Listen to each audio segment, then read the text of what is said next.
Hey there! Welcome to the Roadhouse. I'm Roadhouse Rick. Come on in. Hey, how you doing? We're not one of them chains. We're homegrown and locally owned, where friends and families hang out and chow down on the best steaks, seafood, salads, burgers, wings, and much, much more. For more information, call 814-227-2000 or check out our menu and more at rrrroadhouse.com. Nuts. You never get a second chance to make a first impression. Let All-American Awards and Engraving help your organization, school, team, business, or event make that first impression memorable. From trophies, plaques, and medals to screen printing, embroidery, and engraving, we have the products and services you need. Our high-tech, state-of-the-art machinery and software give us a creative edge that allows us to create custom products for each customer. We are proud to be your locally owned and operated awards and apparel company, conveniently located along Route 322 at 511 Main Street in Chippenville. Call us today at 814-782-6264 or visit us online at www.allamericanhq.com and see how All-American Awards and Engraving can help make your first impression your best.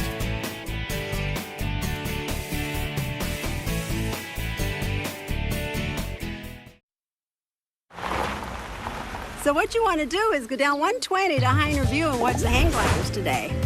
Then hang a left at the dinosaur at Kinzoo. Go up 219 to Bradford to the Zippo Museum and this great place called Beefeaters. It's a lot of fun. Drop down 555, the Elk Scenic Drive. Now don't miss Cherry Springs at night. It's spectacular. If you want to know the Pennsylvania wilds, have fun. You gotta meet the locals. See what they have in store for you at visitpa.com. Pennsylvania, ready, set, go. It can happen anytime, anywhere, when you least expect it. That's why there's Bauer Truck Repair. And when you need to get back on the road and keep the wheels moving, we have the people and the power to get the job done. From 24-hour roadside repairs to towing and recovery services, our professional team is on call 24/7. And whether your truck needs a simple oil change or a complete engine rebuild, Bauer Truck Repair has the technology, the tools, and the team to get you back on the road. Our state-of-the-art facility is second to none to keep up the demand for truck and trailer repairs, plus state and federal inspections, preventative maintenance, and more, all at Bauer Truck Repair, just off I-80 and Route 66 in Chippenville. 814-226-6023 or visit us online at BauerTruckRepair.com. Welcome to the second annual EYT Media Network D9Sports.com District 9 Playoff Preview Show. This is the Class A show. I'm Chris Rossetti. To your right is Andy Close of the Bradford Era. To your left is Rich Rhoades of the Jeffersonian Democrat and leader vindicator in New Bethlehem. Guys, the Class A field is an 18 field this year. The top seed is the Clarion Area Bobcats. The second seed, the Kerwinsville Golden Tide. The Red Bank Valley Bulldogs are the number 3 seed. The Brockway Rovers are your number 4 seed. The Smethport Hubbers are the 5th seed. The Ridgeway Elkers are the 6th seed. The Sheffield Wolverines are the 7th seed. And the Union Golden Knights come in as the 8th seed. Let's take a look starting with the 8th-seeded Union Golden Knights. Before we get started with that, this show is being brought to you by the Clarion River Woodland Lodge, the PA Great Outdoors, ECUA, All-American Awards and Engraving, and the RRR Roadhouse. The RRR Roadhouse, located right here in the Clarion Mall, where we're coming from, is located off of exit 62 of I-80 and has recently been voted the best steak, wings, atmosphere, and customer service in Clarion, and a huge supporter of D9 Sports and the EYT Media Network. If you're ever in Clarion, make sure you stop by the RRR Roadhouse. All-American Awards and Engraving, your one-stop trophy shop with the highest quality in engraving and embroidery since 2004. Visit them online at allamericanhq.com. They are the official awards provider of D9Sports.com. The Clarion River Woodlands Lodge. Enjoy Lobster Friday at the Clarion River Woodland Lodge in Cooksburg. The evening is like a mini vacation to Maine. I hear the lobster there is really good, folks, so make sure you get a chance to check that out. Also, the PA Great Outdoors. Plan your outdoor gateway in Pennsylvania's wilds. Visit the Pennsylvania Great Outdoors website at www.visitpago.com. And anybody around District 9 knows how awesome the PA Great Outdoors is, guys. So make sure that if you're trying to plan something, maybe you don't know what's going on, make sure you visit that website. Once again, it's visitpago.com. Also brought to you by ECUA. ECUA, bringing affordable associate degrees to your backyard. Check us out at ecupa.org. Okay, let's start with the Union Golden Knights, guys. They're coming to these playoffs at 4 wins and 6 losses. They wouldn't have necessarily been in the playoff field, but Coudersport, who did qualify at 4 and 5, chose not to go, so that puts Union in. What's your thoughts on Union, Rich? Well, first of all, credit Union for wanting to get in. They didn't qualify technically. They were given the chance because of Coudersport backing out. Coach Dave Lauder played Clarion during the season. Wasn't very good. They didn't have their starting quarterback in that game. They're going to take another crack at him. So, right off the bat, hey, good job there of taking on this challenge. And it's going to be a big one. Union with their quarterback Lane Cicerelli just set the single-season passing record at that school, which is saying something. They have a lot of history down through the years. And Cicerelli, despite missing a game, broke the single-season record. They can throw the ball. Their offense has been fairly decent this year. The question is, through the season, is being able to stop teams. So obviously they're going to have that big challenge with Clarion. No question there, Rich. Andy, let's take a look at the Sheffield Wolverines. The Wolverines come in at 5 and 5. Their second District 9 playoff appearance in the last 3 years. They lost to Montauk in the district semifinals in Class AA a couple years ago. In Class A now, they were the AML North champions. They did lose to Kane in the AML title game, which is one of the reasons they come in as the 7th seed. Jarique Jackson comes to mind when you think about the Sheffield Wolverines. The running back who is part of their co-op goes to Abraxas. Jarique Jackson, one of the more explosive running backs in District 9. I had the opportunity to see him play on a couple different occasions this year. Not only as a running back, but as a defensive back as well. Just a really solid athlete and gives that Sheffield team another dimension. His big playability is evident both with his interception returns, his punt returns, and his ability to carry the ball, which they've been feeding into him more and more as he's gotten more comfortable, I think, in that offense and the season has gone along. So I think he has been a major key why they won that AML North. And despite losing to Kane, I think this season has already been a big success for that Sheffield program. A couple of the other guys to make sure that people watch there. Noah Heater, great wide receiver for the Sheffield. Also, Adam Higbee, the quarterback, and Dustin Holden, a running back. Mm-hmm. Adam Higbee's a real solid, real smart player. And when you look at the receivers, they're big targets. They give Higbee big targets to throw to down the field. And the Sheffield team has more balance than you might think. You have Holden in the backfield, you have Jackson. Higbee has played very solid from the quarterback position. When he limits his mistakes, they are a difficult team to stop on offense. With that balance they have with Jackson, Holden, and Higbee. So, once again, a big challenge. Against Kerwinsville, they handled them a couple weeks ago when they played to end the regular season. But don't sleep on this Sheffield team, because if you do, I think that could be a real game with Kerwinsville. Yeah, and to mention things, Jackson's only a sophomore and has over 80 tackles on defense as well for them, so he's really been a real key player for them this year. Rich, moving on to the Ridgeway Elkers, coming as the 6th seed. They're doing that co-op with Johnsonburg, as we know. A second team in this bracket with a co-op is obviously Sheffield has one as well. The co-ops worked out well for them, I would say. They also entered the playoffs at 5 and 5, coming off of a big win over St. Joseph's Catholic Academy. Yeah, and they had a win over Brockway this year. So, that's one they can hang their hats on. And maybe that's the difference between them going to the playoffs and not. They've been able to shut some teams down. Their defense has played well this year. Ben McDonald, the quarterback, I believe he also leads the team in rushing. And with some help from Johnsonburg, I'm not sure how much the co-op has helped them personnel-wise. I know Cameron Grumley, one of the best athletes in District 9, is on the team. So it's been a good year for them in this first year of combining with Johnsonburg. Well, I know a couple weeks ago on the radio show that Dustin Kiefer and I do on Friday nights here from the Clarion Mall that talked to Mark Heindel, the head coach at Ridgeway, and he really felt that the Johnsonburg Ridgeway kids have both played real key roles in what they've been doing this year. And really defensively is when you look at them, Andy, when you see a lot of the key there to Ridgeway's season. Sure, they have a shutout to their credit. I think if you look at their points allowed and points scored, I think it's 150 and 159. I don't remember if that's correct, but it's pretty close. So this is a team that really likes to grind it out, play a lot of low-scoring football games. And, I think that's the way Mark Heindel likes it. They're a gritty football team. I think the Johnsonburg Co-op has helped, certainly in regards to numbers. And looking ahead, maybe a little bit to that matchup with Red Bank Valley, I think you want to see Ridgeway take away possessions from Red Bank, have long sustained drives on the offensive side of the ball, whereas Red Bank, I think, wants to get out, get the ball as much times as they can to try and make that game in the 30s or 40s. Yeah, we'll get into the matchups here in a minute. Let's looking at the fifth-seeded Smethport Hubbers. That's from up your neck of the woods there, Andy. Smethport was in the playoffs last year, was the 7th seed. Lost to Clarion, who went on to be the runner-up in District 9 Class A. They had to replace a lot of people. Most importantly, Clay Schuler at quarterback. Dustin Zetwick has stepped in. They've been a little bit more balanced last year. Last year they were about Clay Schuler. This year they're about 3 or 4 guys offensively. Mm-hmm. Yeah, you look at Dustin Zetwick, not only rushing but throwing the ball as well. You look at another kid, Ryan Nielsen. Very balanced. I think they have 3 kids right around 400 yards rushing.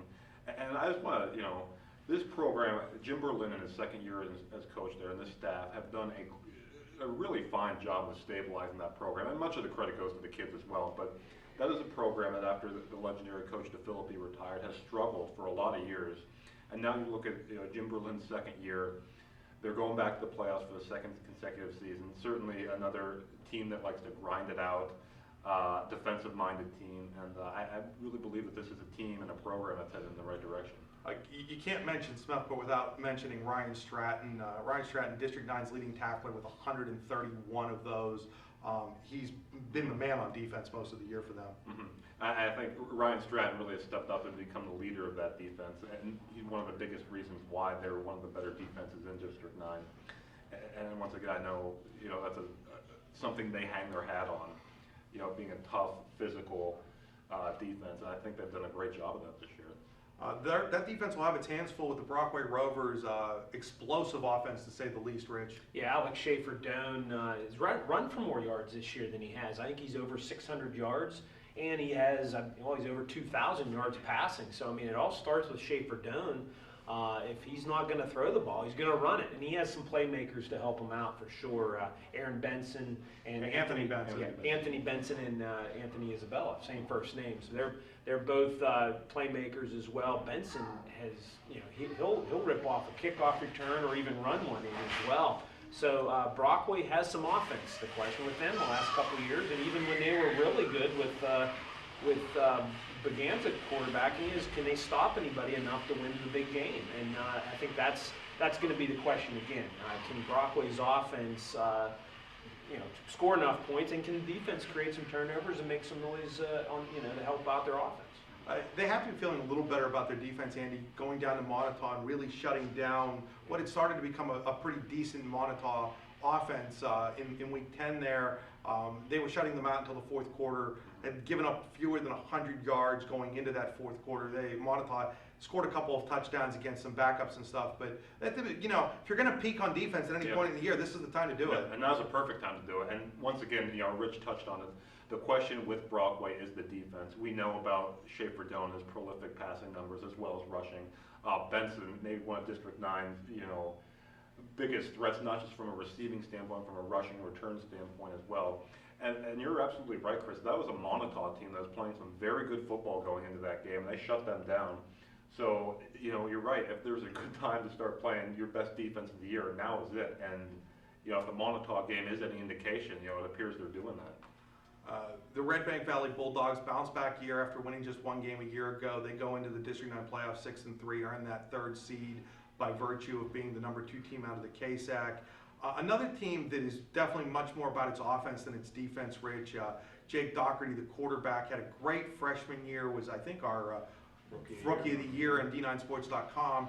Had a down year last year, has bounced back tremendously as a junior, and really been a real key to their season. Well, he could finish the season as the school's all-time leading passer in yardage, and he has another year left. He's only a junior.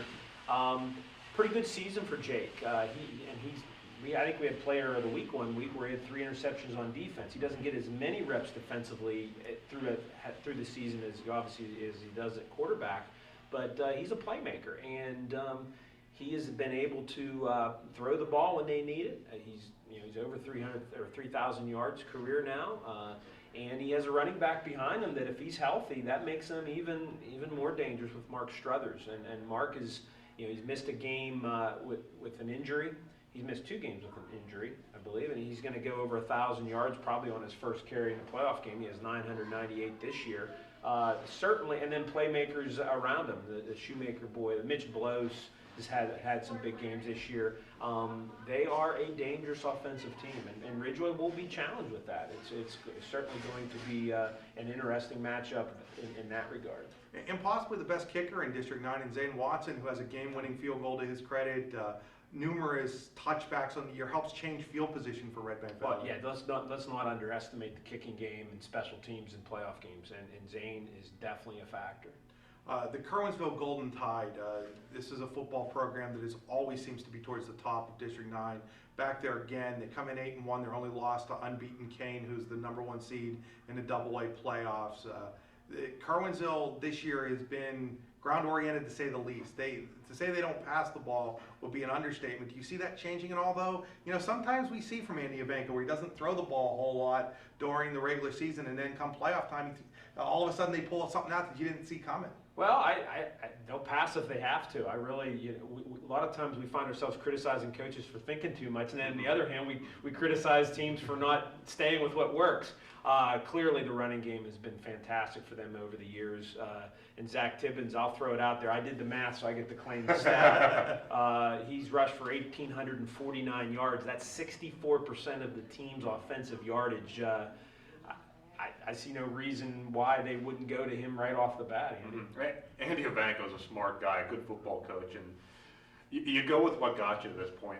And Zach Tibbins, certainly not by himself. I mean, that offensive line has played very well this year, but he's their workhorse, and Kerwinsville has a history of workhorse running backs, and Zach Tibbins just follows in that long line. I think Sheffield is going to see a heavy dose of him. I know we'll get into the matchups here shortly, but I don't expect anything different from them in the playoffs.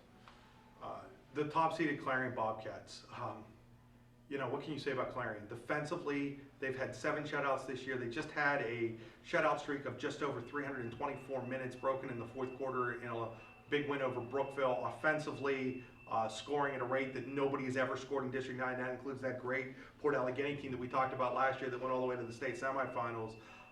This team has it all, doesn't it, guys? Where do you start with this team, Chris? Defensively, the shutout streak. Offensively, the prolificness of their offense. John Cadis, 15 touchdowns without interception this year. You have 3 backs averaging over 10 yards a carry, and both of the Corbett kids, Tanner and Ian, as well as Damian Slike. This team is remarkable. I mean, Rich, I don't know what more you can say about them. Well, yeah, I just got a chance to watch them in Week 10 against Brookville, and Damian Slike is a very tough runner. Obviously, the best, if not one of the best in District 9, right up there with, I think, Vroman and Zach Vroman of Brookville and Tibbins of Kerwinsville. They're all playmakers. There's so many playmakers on that team that you would think when the going gets tough, they have many options. Cadis is a good quarterback. Where do you stop? Well, you got Cody Hurst at wide receiver. Damian Slike broke a record that had been set in 2001 by Cal Cathcart for number of rushing touchdowns in a season this past week. He scored 5. He's now got 27 on the year through 10 games. When you're talking about breaking records set by Cal Cathcart, who was a 2-time D9sports.com player of the year, you're talking about some really heady stuff there. And that doesn't even flip it over to the defensive side where Damian Slike is a great linebacker for them. You have Destin Strauser, Jacob Troutman. It's hard to concentrate on just one aspect of what Clarion does well because they do everything well. Yeah, and maybe we like to mention Born Power Index, the online site that uses some type of math formula. They have Clarion ranked #1 in the state. How often have we been able to say that over the years for a football team? If it's any, it's in Class A, but we've never seen that till now. Clarion appears to be the real deal, and they have the ammo going into the district playoffs to start a run. And Chris, I know you touched on that great Port Allegheny team this year. It seems like a year ago we were sitting talking about, can anyone in District 9 compete with these guys? Can they give them a game in the district playoffs? And I think we're sitting here this year asking the same questions about this Clarion team. Can someone step up and challenge them? And if so, who will that be? There's no question. Folks, remember you're watching the 2013 EYT Media Network, D9sports.com. District 9 football playoff preview is being brought to you by the Triple R Roadhouse. The Triple R Roadhouse located off of exit 62 right here in the Clarion Mall we're coming live from. They were recently voted the best steaks, wings, atmosphere, and customer service in Clarion. Also being brought to you by All-American Awards and Engraving, the official awards provider of D9sports.com. It's your one-stop trophy shop with the highest quality awards, engraving, and embroidery since 2004. Visit them at allamericanhq.com. Both the Roadhouse and All-American Awards, you can get to their websites off of the D9sports.com website. Proud supporters of D9sports.com. Also being brought to you by the Clarion River Woodland Lodge. Enjoy lobster every Friday night at the Clarion River Woodland Lodge in Cooksburg. The evening is like a mini vacation to Maine. Also brought to you by the PA Great Outdoors. Plan your outdoor getaway in the Pennsylvania wilds. Visit Pennsylvania Great Outdoors website at www.visitpago.com. Also being brought to you by ECUA, bringing affordable associate degrees to your backyard. Check them out at ecuapa.org. That's ecuapa.org. Guys, let's move into the first round matchups here, starting with the 5-4 game, Smethport at Brockway. These teams did not meet during the regular season. Andy, what's your take on this game? Well, I think I touched on it a few minutes ago. For Smethport, the key is going to be sustaining drives, keeping that prolific Brockway offense off the field. Not that Smethport can't contain them, but I think in order for Smethport to win this game, I think it would be a mild upset, however we want to slice it, the 4-5 matchup. They need to sustain drives, keep the Brockway offense off the field, and stop them enough during the course of the game. We know about Schaefer Doan, obviously we've touched on him. Not just the running, or not just the throwing, but the running as well. And Benson's certainly a big-time playmaker, and a kid you really have to limit if you're Smethport. And once again, do they have the personnel to do it? I think they do. Ryan Stratton, one of the best linebackers in the district. I don't think you'll get much argument from anyone on that. I think Smethport would prefer a game, obviously, in the teens or 20s, whereas Brockway would like to get it into the 30s or 40s. I think, whichever team is able to impose their will and style of play, there'll be the team that wins this game. Yeah, I agree. I mean, of the 4 first-round games, obviously on paper, 4 or 5 should be the biggest toss-up. I guess that would be the case. And as you mentioned, Andy, which team can play their style, can get their style on the field the most will win the game, no question. The 6-3 game, Ridgeway traveling down to Red Bank Valley. Rich, how do you see this game going? I think Red Bank plays enough defense that they're gonna beat Ridgeway. Ridgeway hasn't shown that explosive offense. They're going to have to really create some turnovers and turn those into points directly to beat Red Bank, I think. Red Bank, yeah. You talk about Doherty, a balanced kid. Struthers coming off the injury last year, explosive out of the backfield. Ridgeway, once again, this is another game about style. If Ridgeway can keep the scoring down in this game, limit possessions, I give them a good chance to win. If Doherty gets into a rhythm, it might be a long night. We'll see. The 7-2 game is a rematch from just a couple of weeks ago when Kerwinsville defeated Sheffield 38-14. It's actually a back-to-back situation for Kerwinsville, who did not play last week. Sheffield, of course, lost to Kane in the AML title game. Rich, do you see any way that Sheffield can turn around the result from 2 weeks ago? Boy, I could see where if they would have come off a win over Kane in the AML championship game, you might be able to sell momentum as being a factor, but they did get beat against Kane. Kerwinsville got the rest of the week. Is that going to factor in helping Sheffield? I don't think so. I think Kerwinsville is going to do the same thing, go out and try to ram it down their throats. Yep, and that, hey, we touched on Zach Tibbins. If Sheffield can, shut him down, contain him a little bit, they have a chance. If not, it's going to be a long night. I think they need to get the ball in Jariq Jackson's hands as much as possible on the offensive side of the ball. Higbee needs to make some plays in the passing game, but Rich is right. Kerwinsville is the favorite in this game. Another rematch. This is from late September when Union traveled to Clarion. As Rich mentioned earlier, Lane Cicerelli, the Union quarterback, did not play in that game.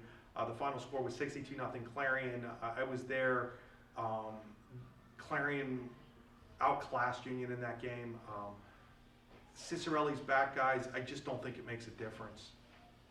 I would hope that the Knights think that their goal would be to make it a Sure, closer sure, game. I mean, yeah. and that could happen. No guarantee. I would hope that their goal is that they can win the game. Yes. If their goal is to make it, Obviously. if their goal is to Right, make it a right. closer game, then they Right. probably shouldn't be in the playoffs. I mean, it's one thing for us to sit here and talk about, okay, you know, if they can make the game closer, it's a victory for them. But yeah, as a coaching staff and as a team, I'm sure they're going into with the mentality that we want to win this game. Of course. On paper, yeah, it's a little bit of a mismatch, but you know, we'll see. No one's been able to slow down Clarion so far this year, and you know, it's certainly a challenge. But you know, that's why they settled on the field.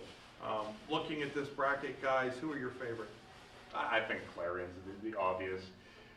As big or not bigger of a favorite than Port Allegheny was last year.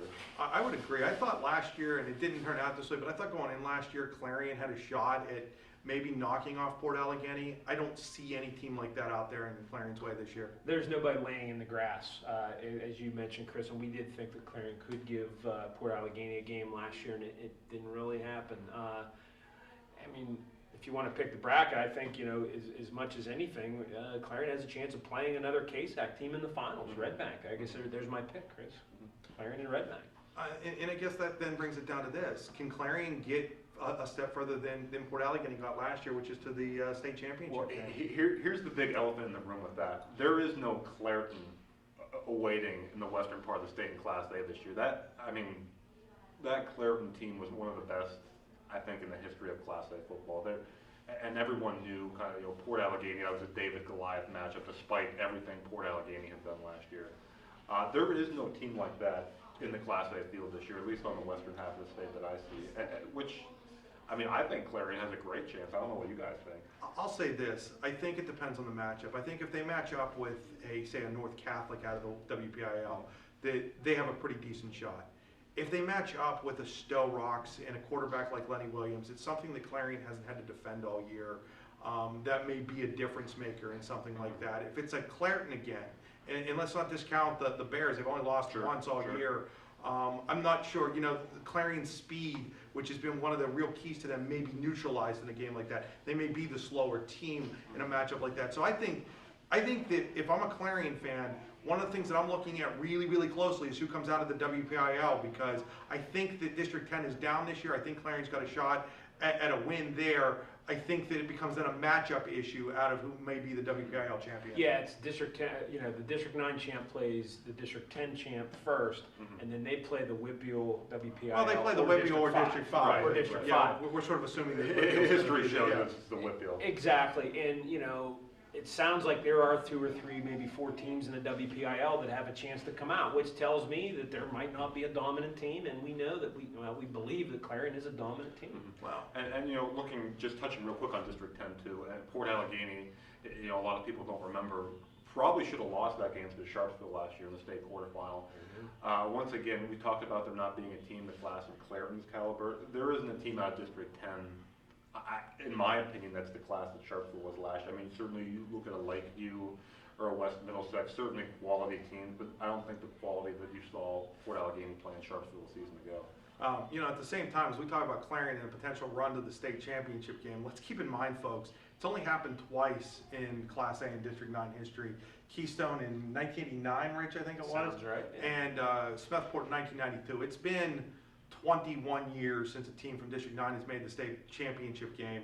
So the thought that Clarion could just walk there isn't a realistic type of thing. Yeah. I think the fans need to understand that, though, that if Clarion gets there, win or lose, it is a special thing. It doesn't happen in football in District 9. And I don't think anyone thinks it's going to be a walk in the park, obviously, but does this team have a realistic shot?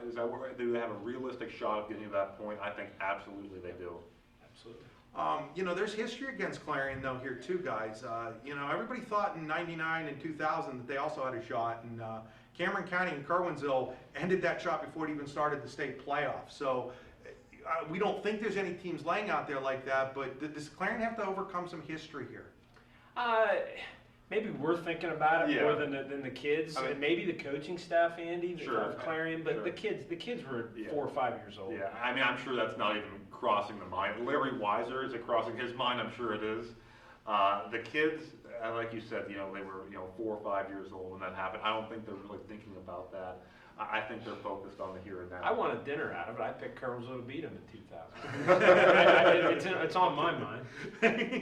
Folks, that was the Class A portion of the EYT Media Network, D9sports.com District 9 playoff preview, brought to you by All-American Awards and Engraving, the Triple R Roadhouse, the Clarion River Woodland Lodge, the PA Great Outdoors, and the ECUA. We thank all of our sponsors for making this show possible today. It can happen anytime, anywhere, when you least expect it. That's why there's Bauer Truck Repair. And when you need to get back on the road and keep the wheels moving, we have the people and the power to get the job done. From 24-hour roadside repairs to towing and recovery services, our professional team is on call 24/7.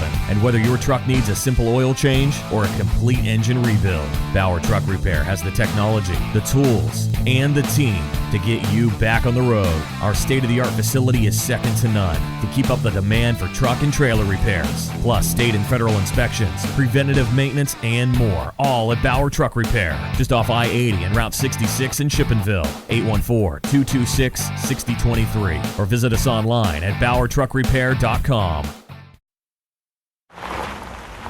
So what you want to do is go down 120 to Heiner View and watch the hang gliders today. Then hang a left at the dinosaur at Kinzoo. Go up 219 to Bradford to the Zippo Museum and this great place called Beefeaters. It's a lot of fun. Drop down 555, the Elk Scenic Drive. Now don't miss Cherry Springs at night. It's spectacular. If you want to know the Pennsylvania wilds, Have fun! you gotta meet the locals. See what they have in store for you at visitpa.com. Pennsylvania, ready, set, go. You never get a second chance to make a first impression. Let All-American Awards and Engraving help your organization, school, team, business, or event make that first impression memorable. From trophies, plaques, and medals, to screen printing, embroidery, and engraving, we have the products and services you need. Our high-tech, state-of-the-art machinery and software give us a creative edge that allows us to create custom products for each customer. We are proud to be your locally owned and operated awards and apparel company, conveniently located along Route 322 at 511 Main Street in Chippenville. Call us today at 814-782-6264 or visit us online at www.allamericanhq.com and see how All-American Awards and Engraving can help make your first impression your best.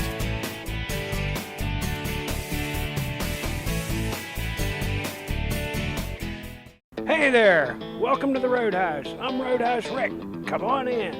Hey, how you doing? We're not one of them chains. We're homegrown and locally owned, where friends and families hang out and chow down on the best steaks, seafood, salads, burgers, wings, and much, much more. For more information, call 814-227-2000 or check out our menu and more at rrrroadhouse.com. Nuts.